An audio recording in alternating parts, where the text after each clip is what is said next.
le projet Morlan Mixité, c'est le plus grand des projets de réinventer Paris. En tout cas, c'est la plus grande surface qui est versée par Paris à cette belle opération, imaginée par Jean-Louis Missica, alors adjoint à l'urbanisme d'Anne Hidalgo, et qui désormais qui est portée par Emmanuel Grégoire, et qui va incontestablement lui succéder dans ce même esprit. C'est une opération qui réunit plusieurs caractéristiques. D'abord, c'est une valorisation intelligente du patrimoine de la ville pour des usages mixtes, on va en reparler. Elle se fait avec des montages intéressants, nouveaux, innovants, que ce soit une session ou pas, avec des montages, et je crois que justement, on va en parler dans un instant tout à l'heure, qui permettent de vraiment faire à s'aligner les incitations des uns et des autres, suivre une politique d'intérêt général, de politique publique, d'aménagement. Et puis la mixité, évidemment, mixité d'usage, mixité à l'intérieur de l'usage logement et dans tous les autres usages.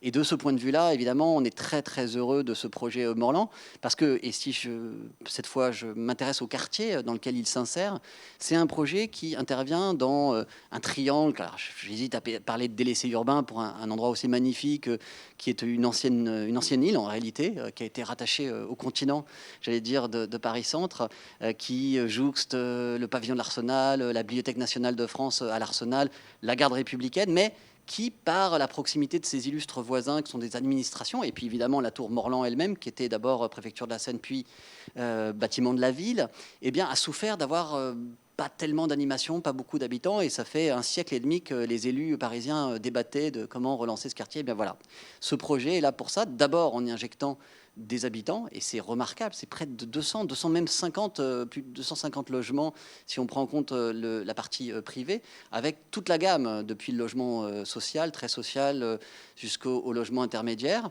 Donc du logement dans toute sa diversité, avec des grands appartements, on y a beaucoup veillé pour qu'il y ait des familles qui puissent y aller. Puis s'il y a des familles, eh bien ensuite on déroule. Il faut qu'il y ait des crèches, il y a une crèche. Il faut qu'il y ait des écoles à proximité, on en a. Il y a une piscine dans le bâtiment, il y a un marché en rez-de-chaussée, il y a voilà, une auberge de jeunesse, un hôtel, des espaces de coworking, un musée sur le toit avec Olafur Eliasson. Donc c'est, je crois, par définition, la mixité dans son illustration, je pense, la plus caractéristique. C'est pas étonnant d'ailleurs pour moi que ce prix de la mixité urbaine soit décerné à un projet qui, je pense, est quasiment un cas d'école de revalorisation d'un bâtiment, de revalorisation d'un quartier et de mixité. Et c'est exactement ce qu'on cherche à faire, nous, tout le temps. En plus, il recrée de l'espace public. L'architecte, par cette création, j'aurais peut-être aimé qu'on densifie moins sur le boulevard, mais c'est tellement effacé par ce qu'on gagne à pouvoir circuler sous ces arches et rejoindre Morlan à la Seine, ce qui n'était pas possible avant. Et j'aime beaucoup ces projets privés qui recréent de l'espace public. C'est le résultat d'une ambition qu'on a portée chez Emerich dans le cadre du concours Réinventer Paris, qui avait notamment deux grandes lignes directrices qui étaient l'ouverture au public et la mixité d'usage.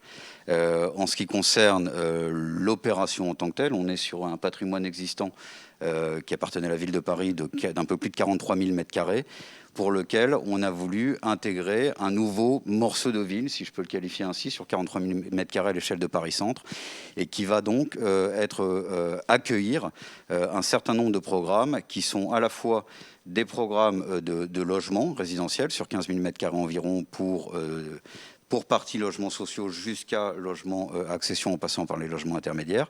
Et également une grande mixité d'usage d'un point de vue tertiaire avec des commerces volontairement installés en rez-de-chaussée de l'ensemble de la parcelle de manière à implanter et à générer une attractivité pour le lieu.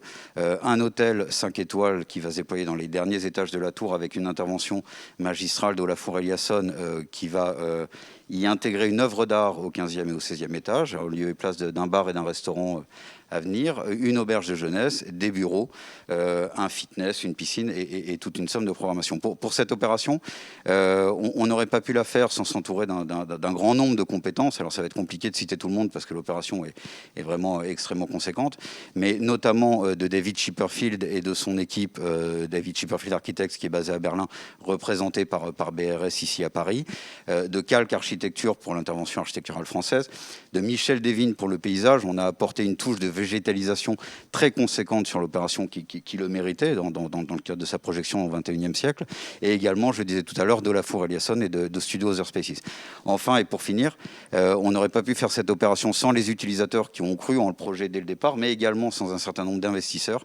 Et j'en profite pour remercier à la fois Nuveen, I3F qui va opérer les logements sociaux et Pearl pour la partie logement intermédiaire.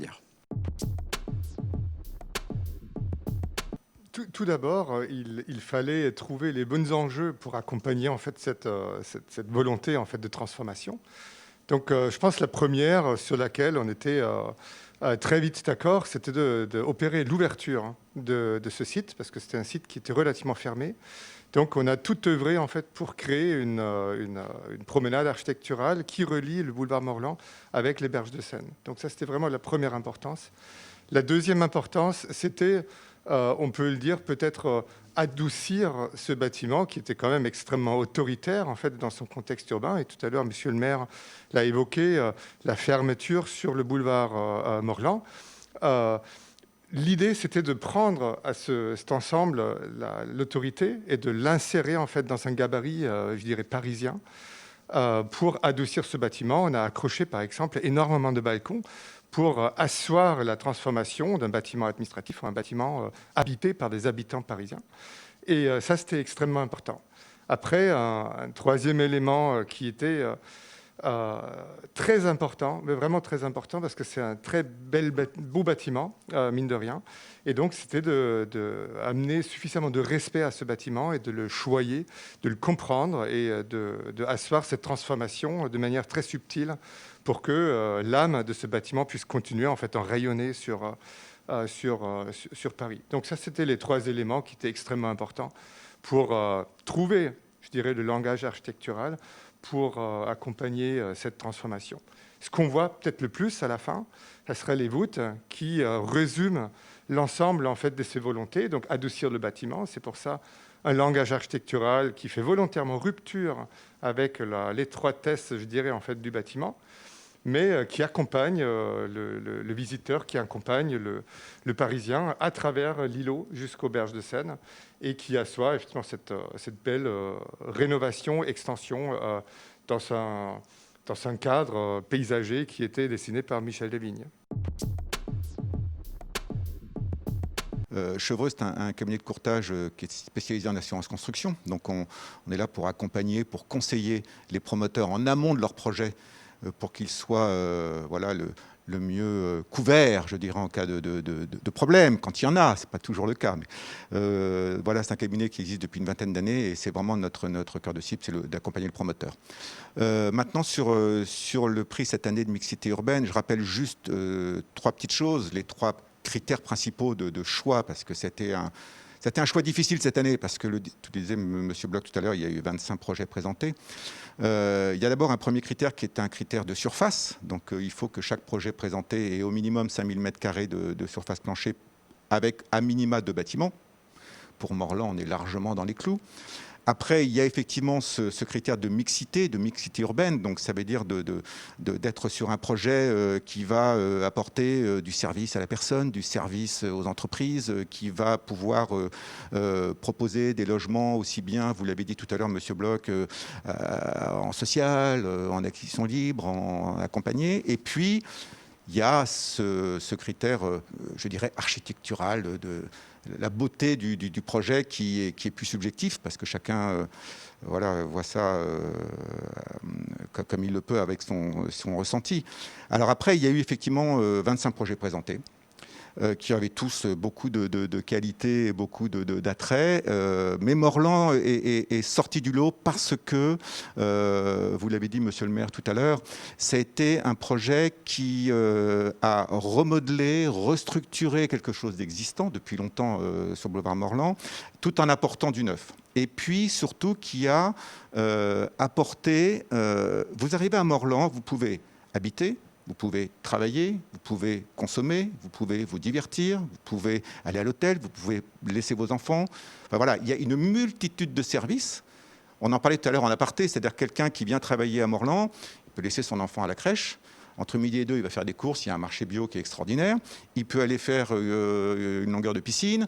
Enfin voilà, il y a donc ce projet est vraiment sorti du lot.